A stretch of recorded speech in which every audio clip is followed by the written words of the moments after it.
Well, welcome everyone. Thank you so much for joining us on today, April 12th, which has been designated as Equal Pay Day. And in fact, the House of Representatives passed a resolution calling this entire week Equal Pay Week. And it's my honor to be joined here today by so many of my colleagues from the House, including Leader Greimel, who was here somewhere. He's behind me. We appreciate so much the attention that so many members of both the House and Senate, including leadership, are paying to this truly important issue.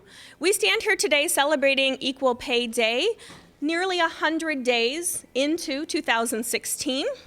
It is the day in 2016 to which women must work to achieve the same wage that their male counterparts made as of December 31st, 2015. Think about that for just a minute, women.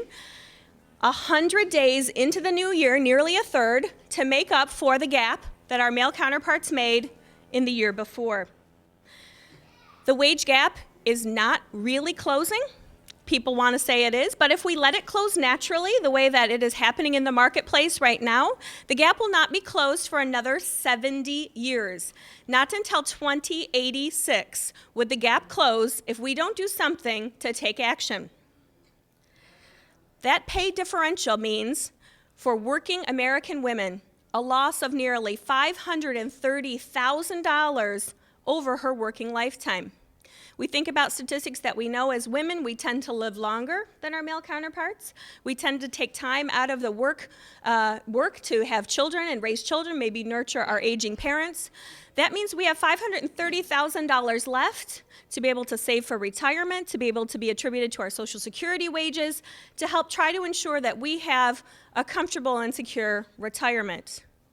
Some people frame equal pay as a women's issue. It's not just a women's issue.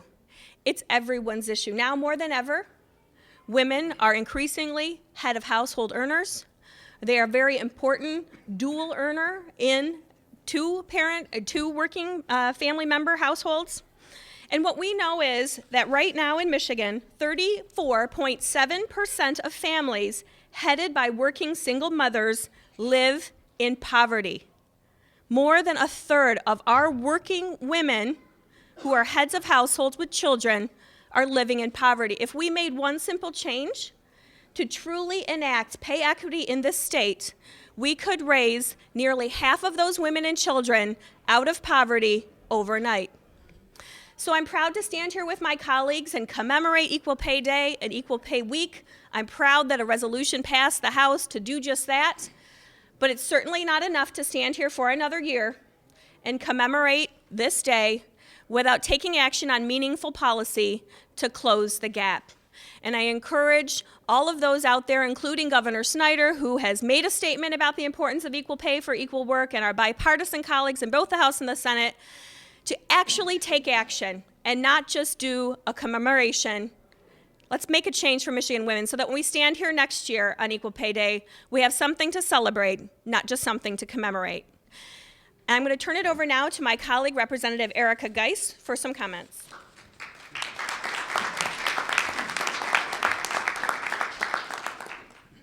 Thank you, Senator Warren, and thank you all for being here today. As Senator Warren outlined, it's no secret that pay equity is a critical issue. Too often, we do hear pay equity framed as a women's issue, and while it's true that women do suffer from the pay gap, women aren't the only ones paying the price for it. Pay equity is an economic issue. Women are increasingly their heads of households, as we've heard, and according to one recent study, women are the sole earners or primary wage earners for 40% of those households. And our families depend on women to survive. So when a woman isn't being paid fairly, it not only harms her, but her entire family. Not only does she have to do more with less, so do her children and her spouse. And in the cases of the women who are in the sandwich generation, the senior parents that she may be caring for. That means the family has less to spend at local businesses, such as shops and restaurants. And when families can't support local businesses, those businesses can't support local jobs. It means that families have a harder time saving for college, which puts the future of an entire generation in jeopardy. And it means that families can't save as much for emergencies, put away a little money for retirement, or even plan a weekend getaway for their family to enjoy. The wage gap hurts women, hurts families, and hurts our state's economy. The data from respected institutions is mounting, and it is becoming increasingly clear that the wage gap is not a myth, it is math. Another study found that as the number of women increases in a male-dominated field, the pay drops. The women and men of Michigan, quite literally, cannot afford to put up with this inequity any longer. The pay gap isn't just a matter of injustice to an individual, though it is that as well. It is an economic injustice that adversely affects our communities, our families, and our state. That's why the Progressive Women's Legislative Caucus introduced a package of legislation last year that would take aim at the persistent pay gap. That legislation broadly would require employers to disclose upon request wage information for similarly situated employees, create a commission on pay equity within the Department of Civil Rights, amend the Elliott-Larsen Civil Rights Act to include equal compensation for work of comparable value, establish penalties for equal pay noncompliance, establish pay certificates for state contractors, require employers to post and inform employees about equal pay laws, establish an employer incentive awards program for equal pay, require the state to compile an equal pay report with the goal of decreasing wage disparity between the sexes, expand the prohibition of wage discrimination by amending the Workforce Opportunity Wage Act, allow remedies for wage discrimination under the Elliott-Larsen Civil Rights Act. These bills will lead to increased financial security for women as they start their adult professional lives, as they raise their families, and into retirement and their senior years. And they will allow our state to lift women and children out of poverty, attract and retain talent, and create a stronger Michigan economy that benefits all of us. Now let me introduce Representative Marcia Hovey-Wright, who will give us an update on what's happened with that legislation since we've introduced it.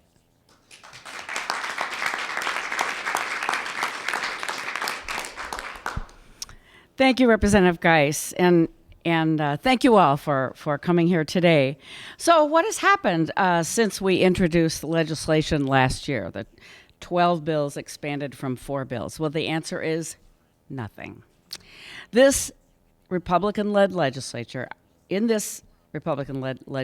our bills haven't been brought up for discussion in committee. And this is despite 2 letters from each of us sponsoring the bills asking for the bills to be heard. They haven't been voted on in committee, and they sure haven't been seen on the House floor for a vote in the chamber. In fact, Republicans even sidelined a simple resolution that we introduced to name the day last April, Pay Equity Day in Michigan. The bill that passed this year was really a much weakened version of a resolution that we would have introduced. It's enough to make us suspect that Republicans are against equal pay.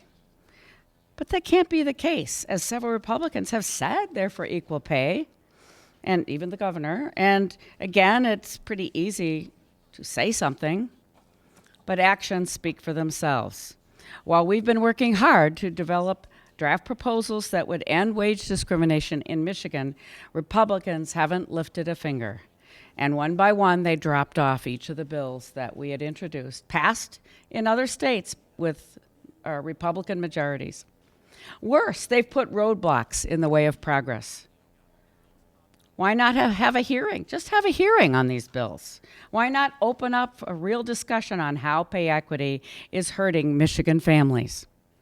Because some other Republicans say the pay gap doesn't exist, and I've heard it directly myself. Or it's been fixed already with federal laws. There are federal laws, but they're very difficult to enforce, and they obviously have not solved the problem. We are still at 77 cents, or 100 days into the year. Attempts to create a comprehensive federal pay law have been stalled in Congress, leaving up to state legislatures to pick up the slack. And that's exactly what we're trying to do. Yet others argue that ensuring equal pay for women would hurt business. First, it's just wrong to penalize a worker just for being a woman in order to pad profits. Second, businesses will not be harmed when women have more money in their paycheck or in their purses, because then they're able to spend those dollars in the marketplace, in their local shops. When people are paid fairly, they have more to spend, and that's good economy for all of us. That's why we need these bills. Republicans aren't just saying no to us, their colleagues in the legislature. They are telling all women in our state that they are worth less than men. They are telling every family in Michigan that the sweat of a man means more than the sweat of a woman. They're telling all of us it's okay for a woman to do the same work, but be paid less. We get it. We hear the message loud and clear. So does every other working woman who looks at her paycheck and wonders if a man who works beside her is earning more for doing the same thing.